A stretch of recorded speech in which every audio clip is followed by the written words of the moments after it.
मैं चुगली करना सीख गया चुगलखोर अम्मा, मैं चुगली करना सीख गया। अरे तो फिर आ गया, तुझसे कितनी बार कहूँ चुगली करना तेरे बस की बात नहीं है। तू सिर्फ औरतों की हाँ में हाँ जाके मिला, बार बार आ जाते मुंह उठा के भी बेइज्जती कराने के लिए। अरे चुगलखोर अम्मा को चुगली करना सीख गया हो तो उससे ऐसे बात करते हैं क्या? अरे एक ही सो लगा के घर में कलेश करने वाली तुम नहीं जानती, ये सिर्फ औरतों में बैठ के हाँ में हाँ मिलाना जानता है। चुगली करना इसके बस की बात नहीं है। अगर तुम्हें नहीं यकीन तो पूछ लो, बताओ सास बहू में चुगली करके लड़ाई कैसे करवाते हैं? अरे चुगलखोर अम्मा जान पूछ तो तुम इससे मुश्किल सवाल पूछ रही हो। सबसे पहले बहू के पास जाएंगे, बहू के पास जाने के बाद सास के बारे में 10-12 बुराई करेंगे कि तुम्हारी सास बहुत जल्लाद है, तुम पे जुल्म करती है, सुबह शाम तुमसे काम करवाती है।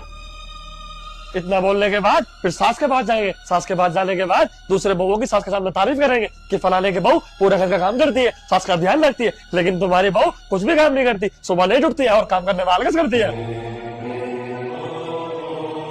ऐसे एक दूसरे की चुगली करके सास बहू को आपस में लड़वा सकते हैं चुगलखोर अम्मा, सास बहू को आपस में लड़वा सकते हैं। वाह, तुम चुगली करके सास बहू में लड़ाई करवा सकते हो।